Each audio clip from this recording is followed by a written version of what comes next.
Assalamualaikum warahmatullahi wabarakatuh. Teman-teman semuanya, apa kabar? Semoga semuanya sehat walafiat ya.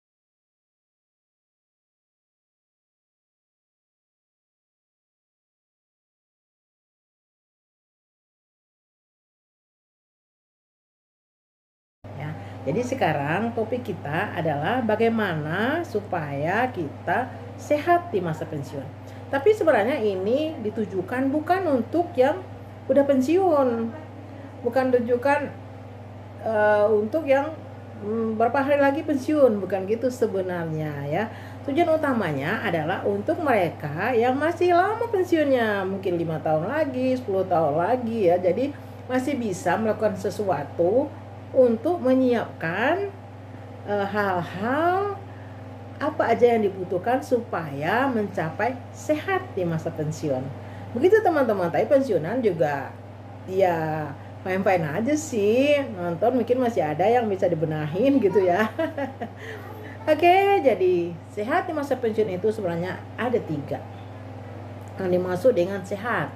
Yang pertama sehat fisik, kemudian sehat mental, kemudian sehat finansial. Gitu teman-teman. Jadi sehatnya mencakup 3-tiganya. Sehat fisik, sehat mental, sehat finansial. Jadi apa yang dimaksud dengan sehat fisik? Jadi sehat fisik itu bebas dari semua penyakit yang berat-berat ya. Kemudian masih bisa beraktivitas, masih bisa sekurang-kurangnya melayani diri sendiri ya. Jadi nggak tergantung kepada orang lain. Itu namanya sehat secara fisik. Jadi kalau misalnya ada penyakit pun, tapi semuanya terkontrol. Misalnya diabetes, tapi diabetesnya terkontrol. Tidak menyebabkan hal yang berat. Misalnya tidak menjadi kaki diabetes, tidak stroke, tidak lumpuh dan sebagainya. Tidak ada gangguan penglihatan karena diabetes dan sebagainya ya. Jadi memang penyakit itu bisa aja, cuman terkontrol. Kolesterol tinggi terkontrol, tekanan darah biasa tinggi terkontrol. Jadi bisa diusahakan dalam batas sekitar batas normal atau sedikit high normal. Itulah gambaran umum sehat secara fisik. Kemudian apa yang dimaksud dengan sehat secara mental? Sehat secara mental berarti masih bisa berpikir rasional, masih bisa mengingat hal-hal yang penting, masih bisa melakukan hal yang membutuhkan analisa, masih bisa menghitung dan sebagainya ya. Nah, itu secara umum sehat secara mental. Jadi nggak ada demensia, nggak ada Alzheimer ya. Jadi masih bisa kemana-kemana pergi, masih bisa jalan pulang, masih bisa mengontrol diri, masih bisa ngomong secara baik, masih bisa ngasih presentasi gitu, kira-kira berbagi pengalaman. Itu secara umum dibilang sehat secara mental ya. Dan sehat secara finansial itu bisa memenuhi kebutuhan sendiri, kebutuhan rumah, kebutuhan makan, kebutuhan pakaian, kebutuhan rekreasi. Itu penting loh. Jadi ya sandang, pangan, perumahan, kemudian rekreasi. Jadi masih bisa jalan-jalan, masih bisa jalan-jalan nemuin cucu gitu ya. Dan juga masih bisa untuk kemampuan dana untuk berobat, misalnya ada gangguan kesehatan, punya dana untuk itu ya. Itu sehat secara finansial secara umum ya teman-teman. Jadi bagaimana usaha kita supaya tercapai sehat secara fisik dulu. Jadi kalau bisa memang waktu kita pensiun jangan sakit deh. Tapi kalau sakit sekadar flu, batuk, pilek ya udahlah gitu ya. Jadi maksudnya jangan ada stroke, jangan ada kaki diabetes, jangan ada gangguan jantung, sesak nafas dan sebagainya. Kita usahakan bagaimana caranya waktu masih muda kita peduli dengan kesehatan. Jadi general check up setiap tahun, kemudian makan makanan yang benar, olahraga yang teratur, hentikan rokok. Ya, karena rokok itu dampaknya nanti panjang ya. itu kira-kira yang kita bisa usahakan di waktu kita masih aktif. Apa maksud general check up setiap tahun? Just sekadar periksa udah, bukan gitu. Jadi general check up setiap tahun, kemudian kita mengatasi, mengobati semua keluhan yang ditemukan waktu general check up. Misalnya general check up ternyata gula tinggi, ya itu kita tasin, kita konsultasikan, kita obatin. Gimana kata dokter, kita jalankan sehingga gulanya terkontrol. Misal kolesterol tinggi, asam urat tinggi, apa ya, atau kelainan jantung dan sebagainya, itu kita atasi. Begitu ketemu keluhan langsung diobati ya. Kalau perlu tindakan yang lama, misalnya kayak diabetes, dia harus diet, dia harus olahraga yang teratur, harus minum obat yang teratur, kita jalani ya. Jadi kalau dikit kontrol, nanti ketahuan penyakitnya gitu kan. Ya, papa dikit meninggal juga gitu, nggak boleh kayak gitu. Jadi kita bukan takut meninggal, bukan takut mati. Semua orang pasti mati, jadi kita nggak usah takut mati. Yang kita takutkan adalah sakit ya.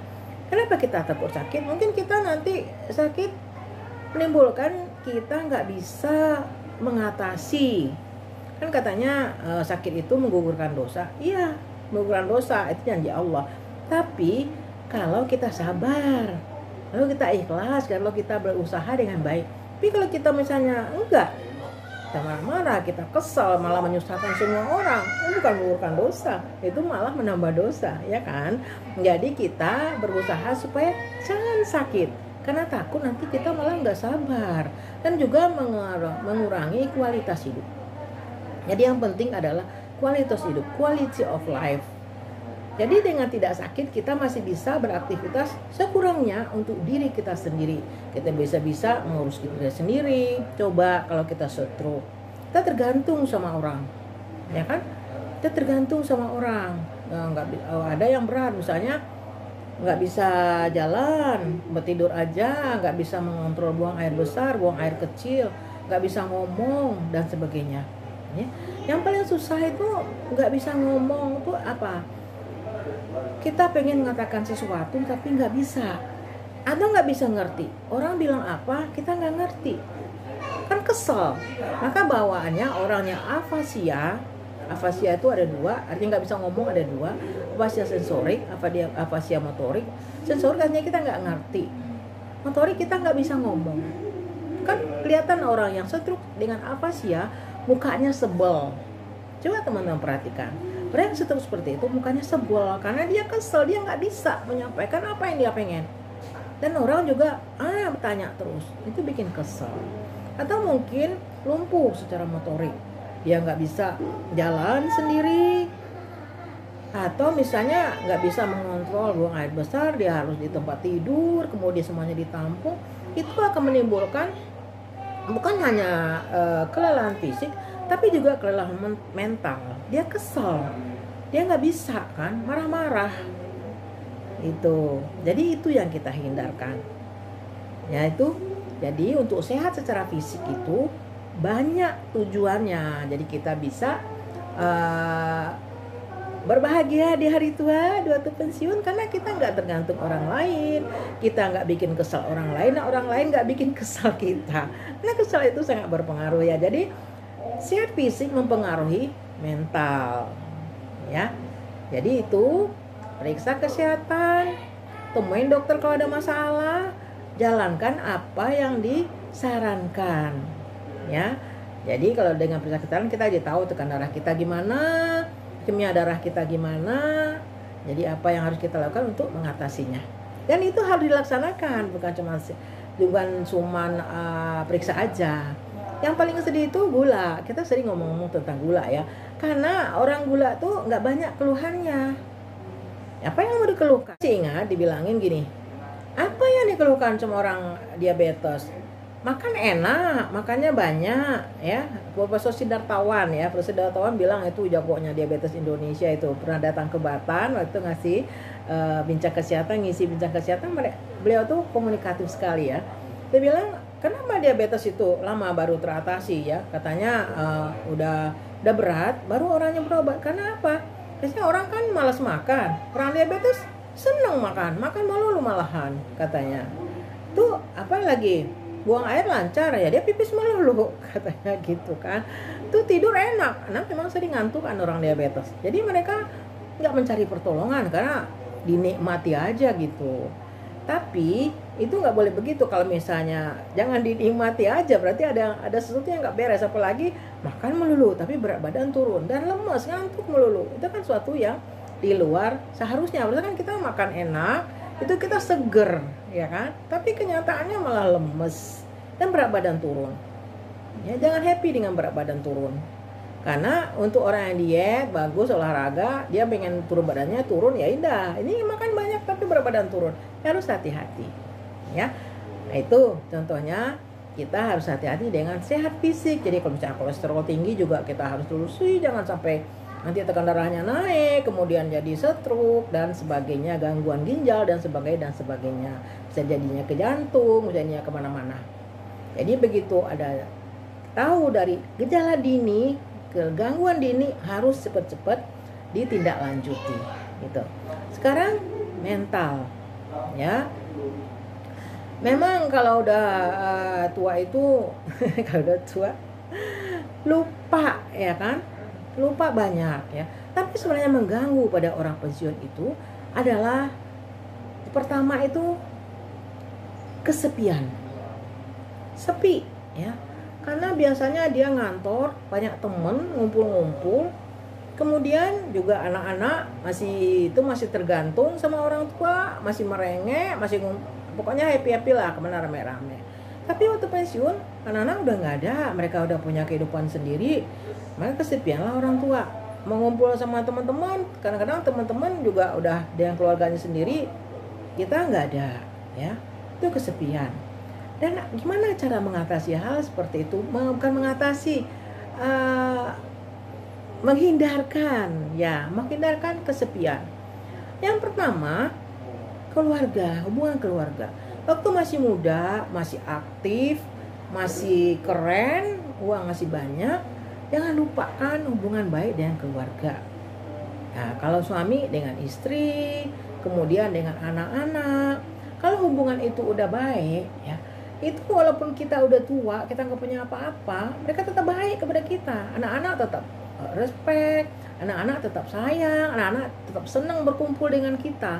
Tapi waktu masih muda kita nggak mengurus mereka, karena cuy sibuk aja dengan urusan kita sendiri, malah macem-macem anak-anak, ya gitu deh, nggak terjalin hubungan baik. Nanti kita tua akan terasa. Jadi waktu kecil mereka butuh kita, udah tua kita butuh mereka. Terlepas itu dari kebutuhan keuangan, walaupun misalnya uang kita banyak, tapi tetap aja kita butuh anak. Support dan kasih sayang mereka itu tetap kita butuh. Nggak ada orang lain yang bisa tulus mensupport kita, menyayang kita kecuali keluarga kita sendiri, terutama anak, ya, anak cucu, apalagi pasangan. Aku pernah baca ya, ada seorang profesor mengadakan penelitian pada mahasiswanya, ditulis semua orang-orang yang dekat dengan dia. Mahasiswanya disuruh menulis begitu ya. Jadi orang tua, kemudian pasangan, kemudian anak, kemudian teman, apalagi gitu. Kemudian disuruh coret, dihilangkan. Awal-awal kan dihilangkanlah teman. Setelah itu coret lagi sahabat, coret lagi lama-lama anak, kemudian ada pasangan dan orang tua. Bingung, pilih yang mana? Ya, orang tua yang dihilangin kan. Ini tinggal apa? Pasangan. Jadi yang terakhir bersama kita adalah pasangan kita. Jadi waktu masih seger, waktu masih keren, waktu masih punya segalanya, pasangan tetap yang utama. Jangan sampai kita mengkhianati pasangan atau tidak menghargai pasangan. Itu akan menimbulkan sakit hati dan juga nanti rasa bersalah ya. Bisa aja nanti pasangannya sabar, lalu suami misalnya, istrinya sabar, dia masih tetap sampai tua masih bersama, tapi ada rasa bersalah dari suami sehingga nggak berani juga mau minta tolong, mau manja-manja sama pasangan. Sebenarnya juga karena dulu sering selingkuh misalnya. Jadi walaupun masih punya segalanya, masih sehat, masih keren, tetap diingat bahwa ujungnya nanti adalah akan tinggal berdua dengan pasangan. Kalau udah berdua dengan pasangan, apapun yang terjadi bisa diatasin bersama. Susah sama susah, jadi enak sama enak. Jadi misalnya kalau tinggal berdua ya, mau makan, Pak lagi malas masak nih, yuk kita beli aja, bisa begitu ya kan? Karena udah nggak ada, kita berdua aja. Ini gimana? Ya udah apa yang ada aja. Habis itu nggak ribet-ribet ya kan? Asal berdua saling mensupport. Kalau lagi pegel, aduh aku pegel, pijitin. Nah itu menimbulkan rasa nyaman, rasa aman dan terlindungi. Jadi bukan laki-laki nggak butuh rasa aman dan terlindungi, tetap. Jadi waktu dia pegel, dia pusing, ada istrinya yang mijitin, yang ngambilin makan, ngambilin minum. Istrinya juga, kalau dia pegel ada suaminya mijitin. Contohnya gitu. Jadi pasangan. Kenapa aku bilang bukan untuk pensiunan ini utamanya, tapi untuk yang muda-muda, yang masih aktif, yang masih keren, yang masih punya segalanya. Karena itu nanti ujungnya belakangan ya. Jadi itu harus dibina dari waktu masih muda. Ya enggak? Nah, itu. Kemudian hubungan dengan anak cucu. Jadi kalau misalnya hubungannya baik, jadi kita bisa libur-libur ketemu anak cucu, bisa diajak jalan-jalan kemana, cucunya juga happy, kakeknya, neneknya juga happy. Coba kalau hubungannya nggak baik dari awal, nggak terjalin hubungan kasih sayang yang baik antara orang tua dan anak. Nanti anaknya nikah, dia pergi, pas lebaran dia cuma SMS, maaf lahir batin bu, pak, kita nggak bisa pulang. Contohnya gitu. Malah kita datang pun, aduh nggak sempat jemput ke bandara, malah dipesan aja Grab atau ojek dan Gojek, Gokar dan sebagainya gitu ya. Contoh. Tapi kalau misalnya hubungan yang baik, mereka nggak akan tega, mereka akan jemput sendiri. Nah, itu contohnya. Itu jadi nggak sepi. Kalau lagi malas berdua, kita pergi ke tempat anak, kita pergi kemana. Itu orang yang punya keluarga ya. Kalau enggak ya, itu kan lain lagi ceritanya. Ya. Itu yang pertama, kesepian. Yang kedua adalah post power syndrome. Itu juga menimbulkan gangguan mental ya. Berat juga itu keluhannya. Jadi orang biasa berpuasa, kemudian udah enggak lagi. Dulu orang tuntut, iya pak, enggi pak, apa gitu ya. Habis itu udah enggak, orang negur juga enggak. Itu akan berat sekali. Bagaimana caranya menghindarkan post power syndrome? Waktu masih muda, waktu masih berkuasa, waktu masih megang jabatan, jalinlah hubungan yang baik dengan bawahan. Jadi kalau hubungannya baik, silaturahminya baik, walaupun nanti udah nggak berkuasa lagi, udah pensiun, tetap baik. Mereka akan tetap santun, mereka tetap bersilaturahmi, mereka tetap ramah sama kita ya. Nah, itu. Jadi itu mungkin untuk orang yang memang punya jabatan. Kalau kayak aku sih nggak pernah punya jabatan, ya sama aja ya kan. Jadi tetap seperti itu gitu. Jadi post power syndrome. Kemudian apalagi yang ketiga itu adalah spiritual. Jadi kita harus punya tempat mengadu, tempat berkeluh kesah. Apa itu? Ya Allah, sama aja. Kalau orang Islam Allah, kalau orang Kristen kan Tuhan Bapa dan sebagainya, pokoknya agama. Ya, dari muda kita udah deket dengan Allah, kita biasa mengadu, kita ada selalu melaksanakan kewajiban kita sebagai hamba Allah. Ya, dan kita rajin misalnya bersedekah, bersilaturahmi, semua diajukan dalam agama. Jadi itu penting, bersedekah, bersilaturahmi, yang menjalankan rukun Islam dan sebagainya, ada berpuasa dan sebagainya, itu kita jalankan. Nanti udah tua, udah banyak waktu, akan lebih mudah ya. Mungkin waktu muda kita nggak sempat misalnya puasa sunnah dan sebagainya, tapi kita rajin puasa. Tapi akan lebih baik kita biasakan puasa sunnah dari masa muda. Nanti udah tua tinggal menjalankan aja, itu biasa. Lagi bersedekah, dulu mungkin sedekahnya banyak, nanti udah tua sedekahnya sedikit, tinggal masalah. Kita berbagi. Nah, kadang kita punya tempat mengadu. Kita nggak malu mengadu sama Allah, karena kita udah memuliakan dari muda. Jadi walaupun udah tua, udah punya apa-apa, kita nggak malu. Tapi betul orang ada loh yang cerita gitu, aku malu. Soalnya aku waktu kuat, aku masih berpuasa, aku nggak pernah sholat, aku nggak apa. Jadi aku malu mengadu sama Allah. Berarti nggak harus malu. Allah kapanpun akan menerima kita. Malah Allah manggil-manggil, mana umatku, lagi malam-malam. Aku ingat tuh Ustaz Ali Jaber ya. Kalau malam-malam tahajud, mana umatku? Mana siapa yang dalam kesulitan, aku bantu. Siapa yang mohon ampun, akan aku ampuni. Siapa yang punya masalah, akan aku bantu memecahkan masalahnya, kata Ali Jaber. Tapi kita jauhnya apa? Ngorok gitu ya. Nah, jadi kalau kita udah terbiasa dari muda, jadi udah tua pun kita akan terbiasa dan mungkin akan lebih baik lagi ya. Itu yang ketiga ya. Jadi tadi sepian, post power syndrome, dan juga kehilangan tempat mengadu ya. Kemudian apa lagi? Stresnya apa? Karena banyak yang belum selesai ya. Misalnya masalah anak-anak, masalah keuangan, dan masalah utang gitu teman-teman. Di stres pada masa tua tuh antara utang. Jadi kalau bisa sebelum kita pensiun, seluruh utang udah lunas ya. Seluruh utang udah lunas. Jadi kalau ada cicilan sebelum pensiun udah lunas. Jadi pensiun kita nggak ini lagi, nggak direpotkan lagi dengan itu.